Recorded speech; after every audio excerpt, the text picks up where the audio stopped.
What is going on, everybody? Welcome back to the channel. So as y'all know, I did end up doing the video on what made Need for Speed Hot Pursuit so special.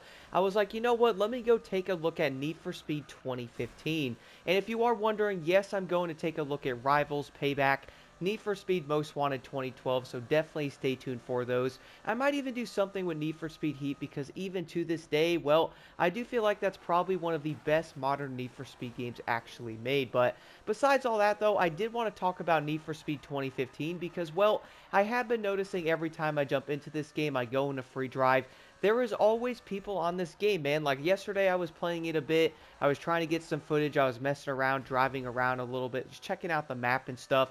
And there was legitimately 8 people in my lobby. I was like, yo, this is, was it like 6 or something? Probably 8 including me. But what's funny, though, is I was not really expecting that many people to be on 2015.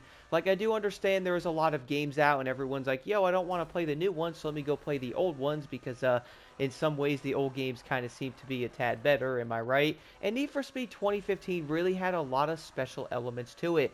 Now, the first thing I also want to mention is, yes, you can argue that, well, not everything about this game is going to be special in a good way, because sometimes it probably isn't. We could probably all say one thing this game was special about that wasn't good is most likely going to be the handling. Am I right? I mean, the handling in 2015, man, like, you can tweak a few things, but it was definitely going to be on the wonky side. Easily the biggest complaint I saw, though. For me, though, if we're going to get into the positive things first that made this game so special, number one, I'm going to say it, the atmosphere of 2015, man, was so beautiful. I really did love the nighttime vibe of this game. It looks so dang great. And what's kind of insane, though, is we are still comparing newer games to this one. This came out legit around, what is it, now that we're in 2025, around, well, probably 9 or so years ago, because this game came out later in that said year. But either way, though, 9+ years ago, guys, look how great this game did end up looking.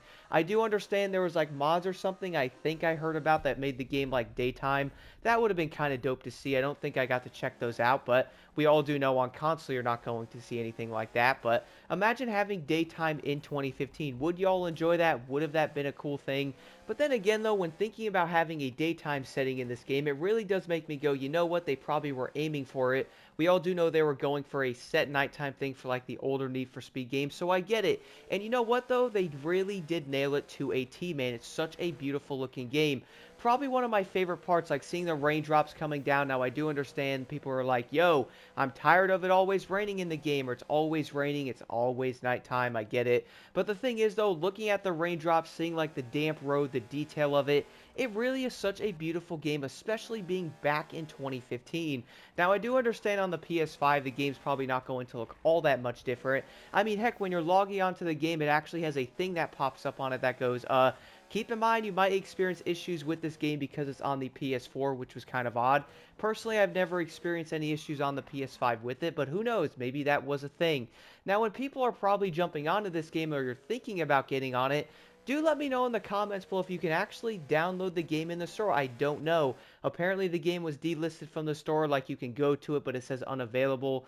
Do let me know, guys. I know I did end up downloading this a while ago, or at least adding it to my library, because I was always a fan of 2015. I played it a lot, so I did want to add this onto the PS5 and play it. And surely enough, getting back on it, I'm like, yeah, there's a lot of special things about this game. Again, I do understand there's, the handling isn't that great, but man, the map, the atmosphere, probably one of my favorite parts in the entire map, though, man, is probably going to be the, like, hill area when you can see the entire city in the background. You see, like, the lights of it, the really beautiful, like, roads and all that. Like, I really think they nailed the atmosphere of this game.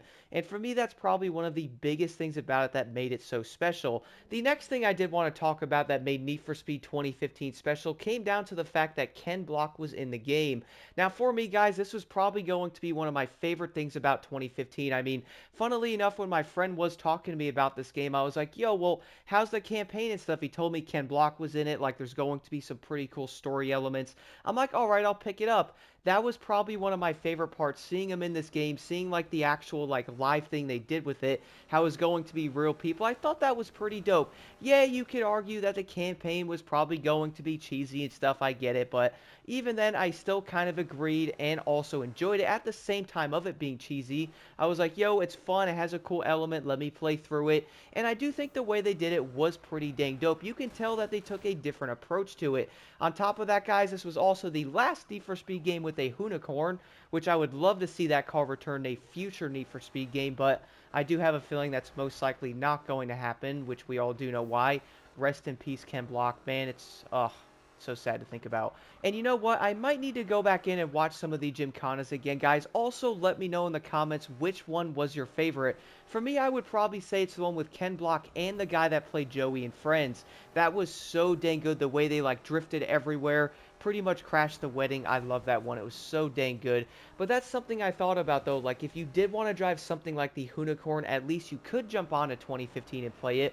Also, can we please get an offline mode for this game, like, legitimately right now, for that matter? I do understand the game was going to be online, which also was one of the only online-only Need for Speed games, which is a bit odd.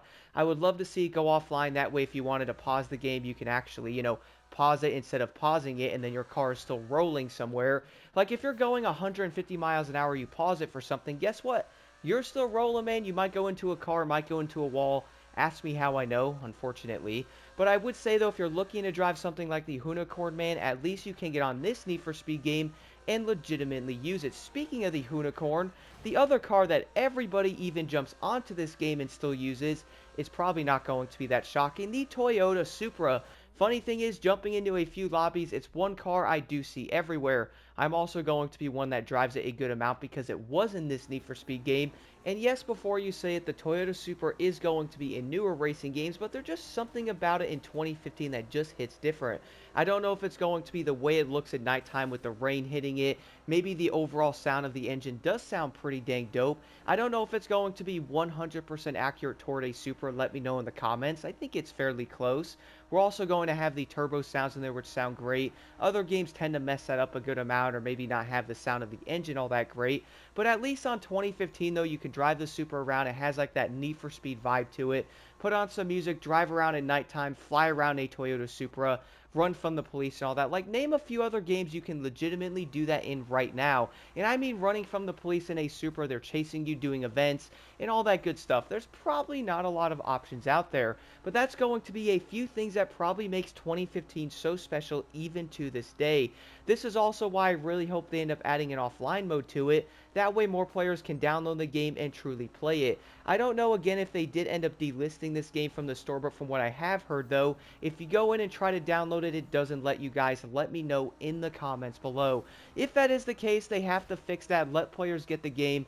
Play it, because every time I get in a lobby, there's always at least 2 to 3, 4 people doing races, driving around. Like, this game is fairly populated still, which is most likely going to tell you something of how special it most likely was if players are still jumping on, doing races, even lower ranks, still getting on and progressing, playing through the game a bit. Like, yeah, there wasn't going to be a ton of cars in this game. There was flaws with it. Again, the handling was kind of odd. There wasn't all that much customization for some of the vehicles. There was also not a ton of cars in the game. Like, yeah, you can argue that stuff, but even with some of these flaws being in the game, I still find myself jumping on to 2015 fairly often, even in 2025, which is most likely going to come down to a few different factors. I mean, we can probably all argue that many of the new games nowadays just don't hit right, or they're not having enough content being added, like the gameplay just isn't there.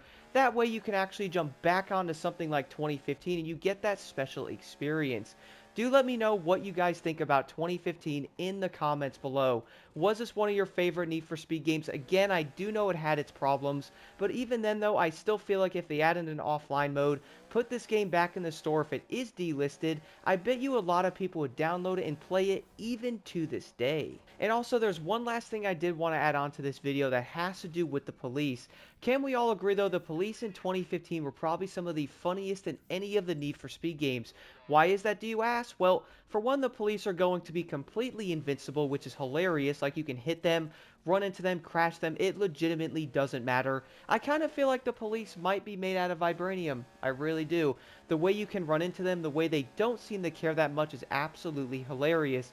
On top of that, one thing I really like though is if you are getting chased by them or they see you going quick, you can legitimately pull over with them and also speed away from them, or you can actually pay a fine and then you're going to be good to go. I kind of like that feature. I also wonder why other Need for Speed games don't have it. Like if you are driving around, the cop sees you, maybe pull over a bit, pay them like $100 and you're good to go. Like that's pretty dope. I think you can bribe the police, I believe in Heat, I thought. But being able to have the feature in the game to where you can pull over, pay a fine, and the police leave you alone, or you can legit pull over and completely flee them is such a cool feature. Again, only having this in a game, I'm not saying go out and do this in real life because, that isn't going to work. But I do feel like having a feature like this in the new Need for Speed game that's hopefully coming out in a couple of years would be a pretty dang cool thing to see. Speaking of that, it's also making me think about another video I'm going to do talking about some of the aspects that the new Need for Speed game needs to have from every other game that I feel like having like the good elements from each one into one game would be probably the overall ultimate Need for Speed experience.